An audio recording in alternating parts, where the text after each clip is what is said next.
कोई राइट्स नहीं है। तो अब देखिएगा कि जो फर्स्ट जनरल पेपर जो इसका है टीजीटी का, ट्रेन ग्रेजुएट टीचर का, तो उसमें आप देखेंगे प्रोफिशिएंसी इन लैंग्वेज 20 मार्क्स का है, जिसमें कि जनरल हिंदी भी है, सॉरी जनरल इंग्लिश भी है, जनरल हिंदी भी है। 10 मार्क्स का इंग्लिश होता है, 10 मार्क्स का हिंदी होता है। और आपको मैं बताना चाहता हूँ कि केवीएस ये करता है कि इसमें सेपरेटली पास होना कंपलसरी होता है, पहले से हुआ करता था, अभी कुछ अगर चेंजेस हुए हैं तो वो मुझे नहीं पता। ठीक है, लैंग्वेज में आपको सेपरेटली पास होना बहुत जरूरी होता था पहले से, अभी भी। अब ये पैटर्न कंफर्म हो जाए तो पता चलेगा। तो इसमें देख लीजिए बहुत ज्यादा टफ नहीं है, आपको रीडिंग कॉम्प्रिहेंशन पूछा जा रहा है, वर्ड पावर मतलब वोकेबलरी आपका देखा जाएगा, थोड़ा बहुत जो ग्रामर का है, छोटी मतलब हल्की ग्रामर, बहुत टफ ग्रामर नहीं है, बहुत सिंपल ग्रामर यहाँ पूछी जाती है। तो इसके लिए बहुत ज्यादा पढ़ने की आवश्यकता नहीं है, थोड़ा बहुत आपको बेसिक नॉलेज है उससे काम चल जाएगा, बट स्कोरिंग एरिया है, याद रखें। अच्छा, एक और बात अभी ये भी कंफर्म करना है, हालांकि ये भी तो कंफर्म हो चुका है कि इनके मार्क्स ऐड होंगे आपके, ठीक है, ये काउंट होगा आपका मेरिट में, राइट। तो जनरल हिंदी में ये आपका पठन कौशल, एक आपको पैसेज दे दिया जाएगा अनसीन, उसमें से आपको कुछ क्वेश्चन वगैरह पूछे जाएंगे, ऐसा कुछ रहेगा इसमें, फिर आपकी कुछ वर्ड वोकेबलरी वगैरह आ जाएगी आपकी, फिर कुछ व्याकरण के 2-4 क्वेश्चन भी हो जाता है। अब चलते हैं हम general awareness, reasoning and proficiency in computer, 20 marks का आपका आना है, राइट, जिसमें से जनरल अवेयरनेस और करंट अफेयर्स के आप देखिए कि 10 क्वेश्चंस आएंगे। अब अगर आप जनरल अवेयरनेस और करंट अफेयर्स पढ़ने लग गए और एग्जाम 3 महीने बाद ही ऑलमोस्ट हो जाना है इसका, जैसा कि रहता है केवीएस का कि बहुत स्पीडी प्रोसेस रहता है, तो वो 3 महीने में तो आप ये जनरल अवेयरनेस और ये करंट अफेयर्स ही नहीं कर पाओगे। कर पाओगे बताओ खुद ही, है ना। तो कई बच्चों के डाउट हैं कि सर जनरल अवेयरनेस वगैरह भी करना है, तो भाई सिंपल सा फंडा ये है कि आप उतना ही पढ़ें जितना आप कर सकते हैं फिलहाल के लिए। अब हम आते हैं, क्योंकि इसका वेल डिफाइंड सिलेबस नहीं है, फिर से याद रखें आप, जनरल अवेयरनेस और करंट अफेयर्स का कोई वेल डिफाइंड सिलेबस नहीं है। करंट अफेयर्स में कुछ भी पूछा सकता है आपसे, जनरल अवेयरनेस में कुछ भी पूछा सकता है, ठीक है। रीजनिंग एबिलिटी 5 क्वेश्चंस है, कंप्यूटर लिटरेसी के 5 क्वेश्चन, ये 10 क्वेश्चन आपके वेल डिफाइंड होते हैं, इसमें कोई इशू नहीं है। हार्डली 10 to 12 डेज में ये सिलेबस कवर हो सकता है इजीली, ठीक है। आगे बढ़ते हैं, जो सेक्शन हम पढ़ने जा रहे हैं, मैं फिर से कह देना चाहता हूं जो अभी ज्वाइन किए हैं कि शुरुआती जो हमारे 40 डेज हैं उसमें सिर्फ पेडागोजी हम पढ़ेंगे, क्लियर हो गया। और उसके बाद फिर ये रीजनिंग या फिर आपका जो लैंग्वेज वगैरह है उसको देखा जाएगा, ठीक है, यहाँ पर, क्योंकि ये बैच पेडागोजी के लिए बनाया गया है विशेषकर, क्योंकि कई सारे बच्चों को बाकी कुछ टॉपिक नहीं पढ़ने हैं, तो इसीलिए आपसे फीस भी पेडागोजी की ही ली जाएगी और पढ़ाया भी पेडागोजी ही जाएगा। उसके बाद लेटर फेज में जो कुछ पढ़ना चाहे तो वो कंटिन्यू कर सकता है। फिर से आगे चलते हैं हम, perspective on education and leadership 40 marks. ये देखिए, ये आपके जो फर्स्ट पेपर है 80 मार्क्स का, उसके लिए मैक्सिमम मार्क्स हैं 40 मार्क्स, देख रहे हैं आप। तो ये बहुत इजी भी है और कह सकते हैं कि इतना आसान भी नहीं है कि आप बिना पढ़े चले जाए सेक्शन के लिए। तो अब ये सिलेबस आप देखिएगा तो कहीं पर भी गलतफहमी नहीं होनी चाहिए आपको कि सीटेट वाली पेडागोजी यहाँ पर आएगी, ऐसा बिल्कुल नहीं है। काफी कुछ डिफरेंस देखने को मिलेंगे आपको, ठीक है। आवाज सभी को आ रही है, एक बार कंफर्म करिएगा। Hello, yes sir. ठीक है, ठीक है ना, जो मैं कह रहा हूँ उस बात को आप ध्यान रखिएगा। हाँ, क्योंकि कई सारे बच्चे तो ऐसे भी होंगे कि जो कहेंगे अरे नहीं हमने तो सीटेट में बड़ा अच्छा स्कोर किया है, पेडागोजी हमारे 30 आउट ऑफ 30 थे, हम तो कर लेंगे, ये नहीं, ठीक है। वो थोड़ा सा सिलेबस में आपको दिखाई देगा कि अभी काफी कुछ डिफरेंस है। पहला सेक्शन जो है आपका अंडरस्टैंडिंग द लर्नर, ठीक, concept of growth, maturation and development, principles and debates of development, ठीक है, डेवलपमेंट, टास्क एंड चैलेंजेस। अभी आपने सिर्फ कंसेप्ट ऑफ ग्रोथ पढ़ा होता है और अधिक से अधिक आपने प्रिंसिपल्स ऑफ डेवलपमेंट पढ़े होते हैं, दैट्स इट। उसके अलावा ये चीजें जो है थोड़ा सा व्यवहारिक है, ये बिहेवियरल है, ये इतने इजीली नहीं होती है। Domains of development, physical, cognitive, socio emotional, moral development, deviation in development and it's implication, ये आपने कंप्लीट पढ़ा होता है सीटेट जब आप लोग पढ़ते हैं, तैयारी करते हैं तो। अंडरस्टैंडिंग एडोलसेंस, ठीक है, needs, challenges and implications for designing institutional supports. अच्छा, आप में से कुछ हिंदी वाले भी होंगे, तो अगर कोई भी टर्म आपको समझ में ना आए, कोई स्टेटमेंट मैं बोल रहा हूँ नहीं आएगा, तो मुझे पूछ लीजिएगा, हालांकि मैं बाइलिंगुअल होता हुआ चलूंगा आपके साथ। ठीक है, तो अंडरस्टैंडिंग ऑफ एडोलसेंस, एडोलसेंस मतलब क्या, किशोरावस्था। ठीक है, तो ये किशोरावस्था की बात कर रहा है, और किशोरावस्था तो मुझे लगता नहीं कि कोई बीएड किया हो उसने ना पढ़ा हो, ठीक है ना। तो बीएड के दौरान आप बेहतरीन तरीके से पढ़े रहते हैं किशोरावस्था, है ना। संकट का काल कहा जाता है इसको, हीरोइज्म की एज कहा जाता है, बहुत सारी चीजें इसमें आती हैं आपकी, तो वो बाद में क्लासेस के दौरान डिस्कशन करेंगे उसका।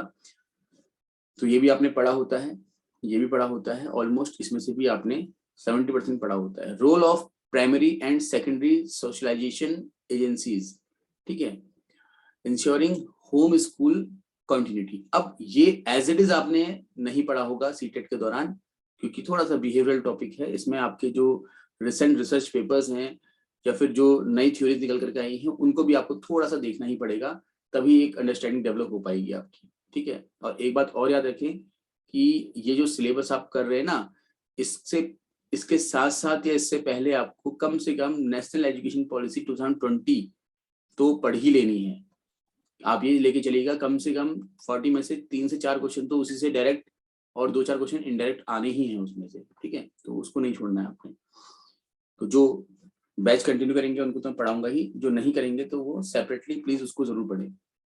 अंडरस्टैंडिंग टीचिंग लर्निंग, और ये 15 क्वेश्चंस आपके यहाँ से आने हैं, 15 मार्क्स का आई थिंक यहाँ से आएगा। तो अब यहाँ देखिए आप, theoretical perspectives on learning behaviourism, cognitivism and constructivism with special reference to their implication for.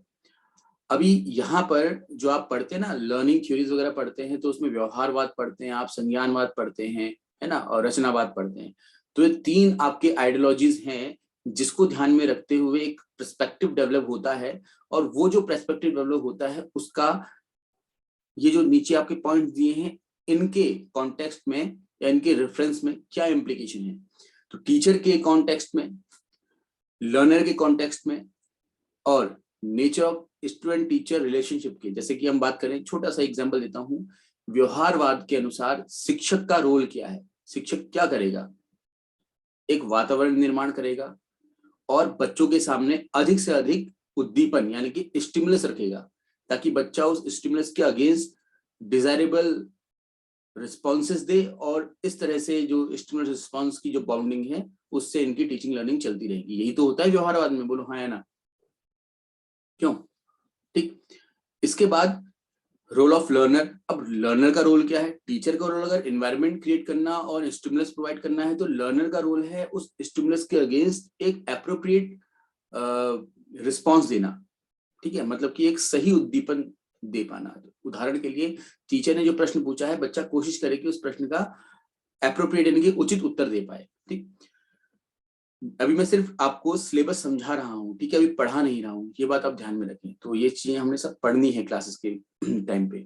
Nature of teacher student relationship. अब एक टीचर का स्टूडेंट के साथ कैसा रिलेशन होना चाहिए, इस पर बहुत ज्यादा डिबेट होती है। हमारे कुछ लोग कहते हैं कि बहुत फ्रेंडली रिलेशन होनी चाहिए, कुछ कहते हैं बिल्कुल फ्रेंडली नहीं होना चाहिए, कुछ कुछ अलग अलग धारणाएं रखते हैं। तो व्यवहारवाद के अनुसार यानी कि बिहेवियरिज्म के अकॉर्डिंग टीचर स्टूडेंट की रिलेशनशिप कैसी होनी चाहिए, कॉग्निटिज्म यानी कि संज्ञानवाद के अनुसार इनकी अंडरस्टैंडिंग या फिर इनकी रिलेशनशिप कैसी होनी चाहिए, और कंस्ट्रक्टिविज्म के अकॉर्डिंग इनकी क्या होनी चाहिए।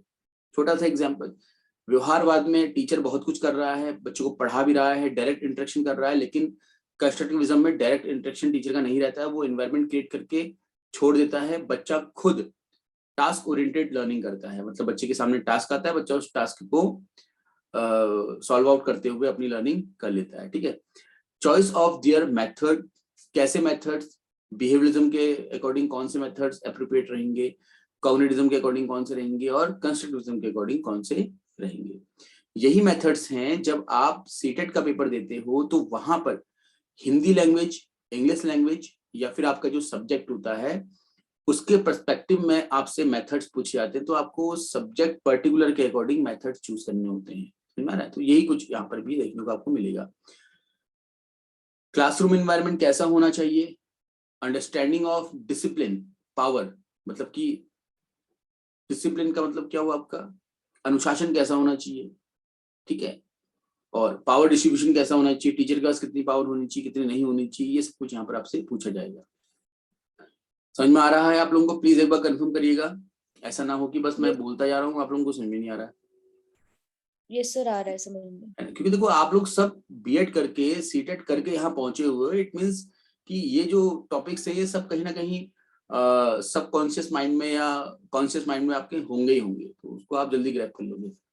आगे बढ़ते हैं हम, factors affecting learning and their implications for, ठीक है, कि अब जो लर्निंग है, लर्निंग को कौन कौन से फैक्टर्स अफेक्ट करते हैं। अभी 2 तारीख को ही क्लास हमारी जो हुई थी उसमें मैंने समझाया भी था कि जो फैक्टर अफेक्टिंग लर्निंग होते हैं उसमें कुछ फैक्टर्स ऐसे होते हैं जो हमारे इंटरनल होते हैं, जैसे हमारा इंटेलिजेंस हो गया या फिर हेरिडिटी का हो गया आपका स्टेप से। कुछ फैक्टर्स होते हैं आपके एक्सटर्नल होते हैं, जिसमें कि आपका जो मोटिवेटर्स हैं, आपके जो गाइड हैं, या फिर आप जिस इन्वायरमेंट में रहते हो, आपका फैमिली बैकग्राउंड, ये सब कुछ आपका इफेक्ट करता है। तो designing classroom instructions, planning student activities and creating learning space in school, मतलब कि ऐसे फैक्टर्स को आपने डायग्नोस करना है जो लर्निंग को अफेक्ट करते हैं। अगर नेगेटिवली अफेक्ट करने वाले फैक्टर्स हैं तो उनको आपने क्लासरूम एनवायरनमेंट से बाहर रखना है। जैसे कि क्लासरूम के अंदर एक फैन है, पंखा है, वो बहुत आवाज कर रहा है चलते हुए, है ना, तो उस आवाज से बच्चों का जो ध्यान है पूरा उस पंखे की आवाज पे चले जा रहा है, वो टीचर की बात सुन ही नहीं पा रहे हैं या कंसंट्रेट कर ही नहीं पा रहे हैं, तो वो क्या हो जाएगा आपका, वो नेगेटिव इफेक्ट डालेगा लर्निंग में। बोलो हाँ या ना? तो उस समय चाहिए कि उस फैन को उतार करके बाहर रख दिया जाए या फिर बंद कर दिया जाए, दैट्स इट, ठीक है। तो जो फैक्टर्स नेगेटिव इफेक्ट डालते हैं उनको दूर करना, और जो पॉजिटिव इफेक्ट डालते हैं उनको लाना। जैसे क्लासरूम में चॉक टॉक हो रहा है आपका, यानी कि सिर्फ क्या बोलते हैं बोर्ड पे चॉक से पढ़ाया जा रहा है, तो उसके अगेंस्ट अगर हम स्मार्ट क्लास यूज करें तो बेटर लर्निंग होती है, तो वो एक अच्छा रिस्पॉन्स देता है बच्चों की लर्निंग पर। तो हम कोशिश करें कि हम जितना हो सके अपनी क्लास को इंटरेक्टिव बनाने की कोशिश करें, इंटरेक्टिव पैनल के थ्रू पढ़ाएं, या फिर जितना हो सके हम बच्चों को विजुअल और कह सकते हैं कि एक प्रकार से मल्टी सेंसरी लर्निंग एक्सपीरियंस देने की कोशिश करें, ठीक। Creating learning space in school, ठीक है, हो गया। फिर planning and organisation of teaching learning. अब टीचिंग लर्निंग के लिए क्या क्या प्लानिंग करनी है और कैसे कैसे आपने ऑर्गेनाइज करना है, ठीक है। Concept of syllabus and curriculum, overt and hidden curriculum, principles of curriculum organisation. तो यहाँ पर आपको जो भी आप करिकुलम वाला चैप्टर पढ़ते हैं अपना बीएड के दौरान, तो उसको आपने थोड़ा सा फोकस पे रखना है कि पहले तो सिलेबस और करिकुलम में क्या डिफरेंस होता है, सिलेबस कैसे डिजाइन होता है, कौन कौन सी एजेंसीज होती हैं स्टैंडर्डाइज सिलेबस को डिजाइन करने के लिए रिस्पॉन्सिबल, वो आपको जानना होगा, ठीक है। करिकुलम कौन डिजाइन करता है, क्या टीचर के पास इतनी फ्रीडम होती है कि वो करिकुलम को अपने अकॉर्डिंग मोल्ड कर सके, समझ में आ रहा है, ठीक है। ये सब कुछ यहाँ पर आपसे पूछा जा सकता है, ओके। इसके अलावा प्रिंसिपल्स ऑफ करिकुलम ऑर्गेनाइजेशन, यानी करिकुलम को डिजाइन करने के लिए, उसको ऑर्गेनाइज करने के लिए कुछ प्रिंसिपल्स आपके बताए गए हैं जो आपको अपने बीएड के सिलेबस में इजीली अवेलेबल होता है, आपने पढ़ा भी होगा, तो वो यहाँ पर आपसे पूछा जाएगा। फिर है कॉम्पिटेंसी बेस्ड एजुकेशन, एक्सपेरिमेंशियल लर्निंग, ठीक है, सॉरी एक्सपीरियंशियल लर्निंग, ठीक है। तो अब प्रेजेंट टाइम जो है वो बच्चों के अंदर एक प्रकार की प्रतियोगी भावनाओं को विकसित करने का है, तो कॉम्पिटेंसी बेस्ड एजुकेशन हमने बच्चों को देनी है। सिर्फ हिस्ट्री ज्योग्राफी साइंस पढ़ा नहीं देनी है, कुछ इस तरीके से पढ़ाना है कि बच्चा उसका प्रैक्टिकल यूज करना सीखे, अपने एटीट्यूड में उसको लाना सीखे और कहीं ना कहीं कम्पीट करना सीखे, ठीक है। इसके साथ साथ हमने बच्चों को लर्निंग देते समय ध्यान देना है कि बच्चा एक्सपीरियंसेस जितने लेगा उतनी ही अच्छी लर्निंग होगी। जैसे कि आपने क्लास में बच्चों को मिक्सचर चैप्टर पढ़ा दिया है, मिश्रण क्या होता है आपने बोल बोल के समझा दिया, ठीक हो गया। लेकिन अगर वही जो टॉपिक आप पढ़ा रहे हैं उसको बच्चे के आपने किचन से स्टार्ट करके समझाने की कोशिश की, है ना, आपने बच्चों को एक्सपीरियंसेस देने शुरू किए। एक तो होता है प्रैक्टिकल, आपने अपने सामने प्रैक्टिकल करवा दिया, ठीक है, क्लियर हो गया। दूसरा होता है उस प्रैक्टिकल के साथ साथ आपने बच्चे को ये बताया कि उसके होम एनवायरनमेंट में या उसके नेबरहुड में कहाँ कहाँ पर किस प्रकार से मिक्सचर के जो एग्जाम्पल्स हैं उसको देखने को मिलते हैं। तो वहां पर बच्चे की लर्निंग बहुत अच्छी होती है और बच्चा उनको सीखने के लिए बहुत ज्यादा क्यूरियस भी हो जाता है। जो हम बताते हैं कि ये चीज तुमको यहाँ देखने को मिलेगी या ये यहाँ देखने को मिलेगी, दैट्स इट। फिर है इंस्ट्रक्शनल प्लान्स, ठीक है। Air plan, unit plan, lesson plan, ये आप जानती हैं, ठीक है। वैसे टीचिंग प्लान वर्ड यूज होता था पहले, अब लेसन प्लान यूज कर रहे हैं। वो सब टीचिंग प्लान यूज होना चाहिए था, लेसन प्लान यूज किया है इन्होंने, चलो कोई बात नहीं। तो एनुअल प्लान कैसे बनते हैं, यूनिट प्लान कैसे बनते हैं, लेसन प्लान कैसे बनते हैं। अच्छा, मैं एक क्वेश्चन पूछूंगा आपसे, आप बिल्कुल विदाउट हेजिटेशन आंसर दीजिएगा।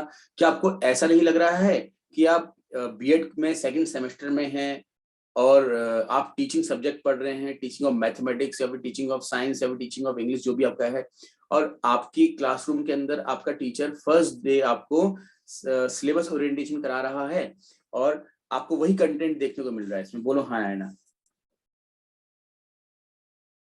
बिल्कुल वैसा ही कंटेंट देखने को मिल रहा, नहीं मिल रहा आपको जो आप अपने पेडागोजी वाले सब्जेक्ट में देखते हैं? पूरा आप अभी भी निकाल के देखिएगा किताब, अगर आपके पास होगी तो आपको वो सिलेबस देखने को मिल जाएगा।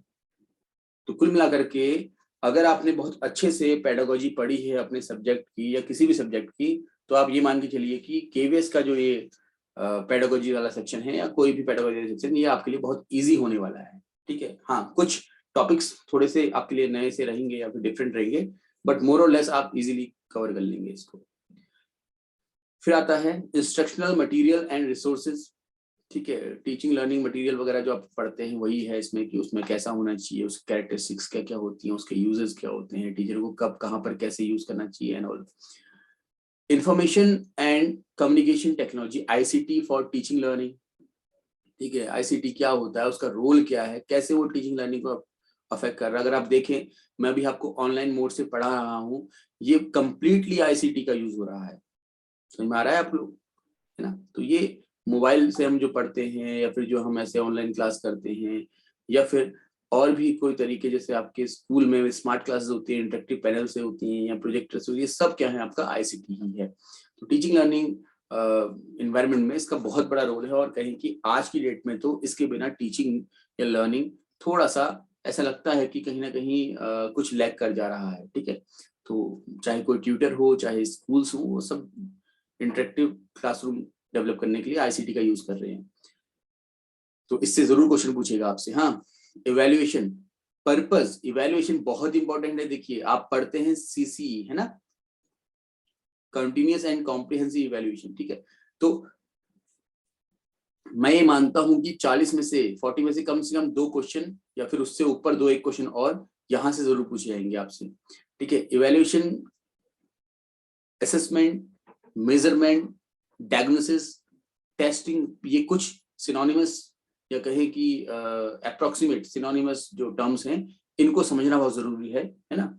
तो इवैल्यूएशन का पर्पस क्या होता है, इसके टाइप्स क्या होते हैं, लिमिटेशंस क्या है इसकी, कंटिन्यूअस एंड कॉम्प्रिहेंसिव इवैल्यूएशन से आप क्या समझते हैं, कैरेक्टरिस्टिक्स ऑफ गुड टूल, ये भी बहुत इंपॉर्टेंट है, ठीक है। कैरेक्टरिस्टिक्स ऑफ गुड टूल, ठीक है। इससे आप ये मान के लिए कि एक क्वेश्चन 100% आपका रिलायबिलिटी, वैलिडिटी एंड ऑल ये आपसे पूछा आता है ना। तो जो रिसेंटली बीएड करके आए हैं उन्होंने तो इसको किया भी होगा, ठीक है, मतलब उनको आता भी होगा ऑलमोस्ट। तो assessment of learning for learning and as learning, learning के लिए आकलन, मतलब अधिगम के लिए आकलन, अधिगम का आकलन और अधिगम के साथ आकलन, ठीक है। ये आपसे पूछ रहा है, ठीक है, कि बच्चे ने क्या पढ़ा है उसके लिए असेसमेंट कर रहे हैं आप। बच्चे को आपने कुछ पढ़ा दिया, उसको कितना आया कितना नहीं आया उसके लिए, है ना। साथ में बच्चे को पढ़ा रहे हैं, क्या उसमें सुधार लाने हैं, कैसे लाने हैं, उसके लिए लर्न कर रहे हैं आप। और पढ़ाते पढ़ाते आप क्वेश्चनिंग कर रहे हैं, आप उसके प्रीवियस नॉलेज को कनेक्ट कर रहे हैं न्यू नॉलेज के साथ, एसिमुलेशन जिसको कहता है जीन पियाजे, वो कर रहे हैं, वो एज लर्निंग के फॉर्म में आपको देखने को मिलेगा। तो क्या होता है ये, इसका मीनिंग क्या है, पर्पस क्या है, and consideration in planning each, ठीक है। तो इसके कॉन्टेक्स्ट में आपको ये देखना है। Enhancing teaching learning processes, classroom observation and feedback, ठीक। तो किस तरीके से हम अपनी टीचिंग लर्निंग प्रोसेस को एनहेंस कर सकते हैं, कैसे उसको हम क्वालिटी में ला सकते हैं, ठीक, क्वांटिटी में नहीं। क्लासरूम ऑब्जर्वेशन को टीचिंग लर्निंग के कॉन्टेक्स्ट में आप किस तरीके से देखेंगे, है ना। फिर फीडबैक का क्या रोल रहता है, क्या फीडबैक हर समय देना चाहिए, या फीडबैक सिर्फ टीचर देगा बच्चों को कि बच्चों को क्या आ रहा है क्या नहीं आ रहा है, या फिर बच्चे भी फीडबैक दे सकते हैं, मतलब टीचर ही फीडबैक लेता रहे कि भाई मैं जो पढ़ा रहा हूँ उसमें कहाँ पर कोई इश्यू हो रहा है, प्लीज बताइए, ऐसा कुछ, है ना, ताकि अपनी टीचिंग में सुधार करे। तो ये सब कुछ पढ़ेंगे आप। रिफ्लेक्शंस, ठीक है, फिर आगे बढ़ते।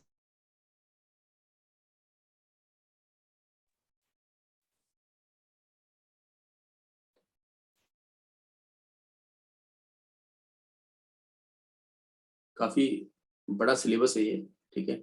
अभी क्लास आपकी ओवर हो जाएगी तो रिजॉइन कर लीजिएगा, ठीक है आप लोग। तो देखिएगा, फिर है diagnosis, sorry, dialogues as a mean of constructivist teaching, ठीक है। तो डायलॉग्स का क्या रोल रहेगा एक कंस्ट्रक्टिविस्ट यानी कि रचनावादी क्लास के अंदर।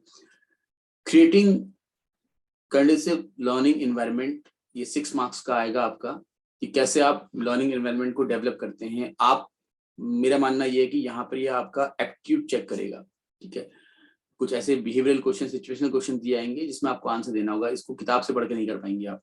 The concept of diversity, disability and inclusion सबसे ज्यादा आप पीरियड में चल रहा है। डिसेबिलिटी की बात करेंगे तो आपको पता ही होगा, RPWD एक्ट आपका है 2016, यहाँ पर लगभग 21 आपकी डिसेबिलिटीज बताई गई हैं।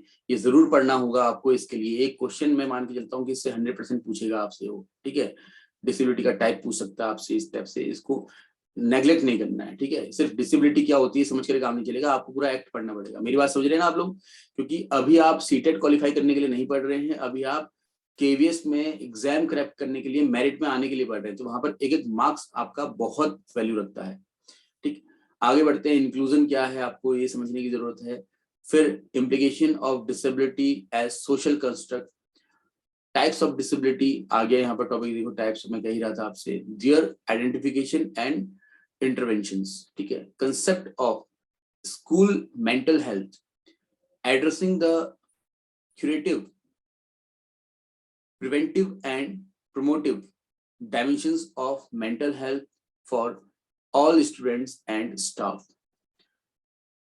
Provisioning for guidance and counseling, तो गाइडेंस एंड काउंसलिंग से एक क्वेश्चन आप देखिए मिलेगा, 100% आपको देखने को मिलेगा। Developing school and community as a learning resources, ठीक है। कम्युनिटी की ये बात हमेशा उठती है, RT एक्ट में भी उठी थी कि कम्युनिटी से एक टीचर के रूप में आप कितनी हेल्प ले सकते हैं। और इवन आप देखेंगे तो ऐसे रिमोट एरियाज में जहाँ पर फैसिलिटीज नहीं रहती हैं स्कूल टीचिंग लर्निंग के लिए, तो वहां पर कम्युनिटी बहुत ज्यादा हेल्प करती है, किसी ना किसी रूप में हेल्पफुल रहती ही रहती है, ठीक है। तो उनकी हेल्प आप कैसे लेते हो, कैसे ले सकते हो, इस पर बात चल रही है। स्कूल ऑर्गेनाइजेशन एंड लीडरशिप, ये 6 मार्क्स का आपका आएगा। ये एक पूरा बुक रहता है आपका जब आप B.Ed करते हैं उस दौरान। Leader as reflective practitioner, team builder, initiator, coach and mentor, तो लीडरशिप के बारे में आपको यहाँ पर पढ़ने की आवश्यकता रहेगी, ठीक है। पर्सपेक्टिव ऑन, ये सारा का सारा सिलेबस आप लोगों को क्लासेस में पढ़ाया जाएगा। जो टॉपिक्स आपके फैमिलियर हैं उन पर मैं डिस्कशन कर दे रहा हूँ, जो फैमिलियर नहीं है उसको मैं इसलिए भी बहुत डिस्कस में नहीं ला रहा हूँ, वरना फिर वो डिस्कशन बढ़ता रहता है। Perspective on school leadership, instructional, distributed and transformative, ठीक है। Vision building, goal settings and creating a school development plan using school processes and forum for strengthening teaching learning, annual calendar, timetabling, parent teacher forum, school assembly। ये ऐसे topics हैं जो कहीं ना कहीं हो सकता है कि आपने ना सीटेट की प्रिपरेशन के दौरान पढ़े हों और नहीं आपने ये B.Ed में बहुत अच्छे से पढ़े होंगे। सिलेबस में आपके B.Ed में 100% रहे होंगे, बट बहुत अच्छे से नहीं पढ़े होंगे, क्योंकि उसमें फोकस हमारा सिर्फ मेथड्स पर रहता है, स्किल्स पे रहता है, और वो जो फिलोसफी, साइकोलॉजी, टेक्नोलॉजी होता है इन्हीं पे रहता है। तो इन चीजों को हम थोड़ा छोड़ देते हैं। आगे बढ़ते हैं हम, creating partnerships with community, industry and other neighbouring schools. आप देख ही रहेंगे आजकल की जब बच्चा व्यावसायिक शिक्षा लेता है यानी कि वोकेशनल एजुकेशन लेता है, तो उसको कहीं ना कहीं इंटर्नशिप के लिए इंडस्ट्रीज में भेजा जाता है, या फिर उसको उसके प्रोजेक्ट्स करने के लिए कम्युनिटी की हेल्प लेनी पड़ती है। तो इस तरीके से बच्चे को इंगेज किया जाता है ताकि वो अपने बुकिश नॉलेज से बाहर निकल करके थोड़ा सोशल होने की कोशिश भी करे और थोड़ा प्रैक्टिकल नॉलेज भी उसको आ सके। ठीक है, तो उनका क्या रोल रहेगा ये इसमें बताने की कोशिश की जा रही है। लास्ट आते हैं हम पर्सपेक्टिव्स इन एजुकेशन। 3 मार्क्स का आपका ये आएगा। आगे देखो एनपी में कह रहा था ना, आपको पढ़ना ही पड़ेगा आपको। ठीक है, role of school in achieving aims of education. NP तो कंप्लीट ही पढ़ना है आपको। ठीक है, गाइडिंग प्रिंसिपल्स, अच्छा कंप्लीट का मतलब है कि आप हायर एजुकेशन का अगर उसमें होगा उसको भी पढ़ लेना आप। ये नहीं कि हम तो टीजीटी की तैयारी कर रहे हैं या पीजीटी कर रहे हैं तो हम हायर एजुकेशन वाला क्यों पढ़े, भाई वो पूछ सकता है आपसे। ठीक, guiding principles for child right, protecting and provisioning for rights of children to safe and secure school environment, right of children to free and compulsory education, RT Act पूरा पढ़ेंगे आप। historically studying the national policies in education with special reference to school education। ठीक है, ये सब कुछ जब syllabus चलेगा हमारा तो हम डिस्कस करेंगे। School curriculum principles, school curriculum के प्रिंसिपल्स क्या होते हैं आपके? Perspective learning and knowledge, curriculum area, school stages, pedagogy and assessment. तो ये आपका रहा टीजीटी का सिलेबस। ठीक, इसके बाद फिर सब्जेक्ट वाला है, उस पर हम डिस्कशन भी नहीं कर रहे हैं। ऐसे ही आपका मोर और लेस अप्रोक्सीमेट यही सिलेबस आपको पीआरटी, टीजीटी, पीजीटी इन सब में देखने को मिलेगा। मैं आपको सिलेबस सेंड कर दूंगा ग्रुप में, आप लोग देखिएगा उसको और कहीं पर कुछ समझ में ना आए तो पूछिएगा। ठीक है, कल से हम अपनी जो क्लासेस हैं उनको रेगुलर बेसिस पर टॉपिक वाइज स्टार्ट करेंगे। अभी आप फिर से रिजॉइन करेंगे हाँ क्लास। ठीक है, कोई डाउट है तब तक आप पूछ लीजिएगा। ओके।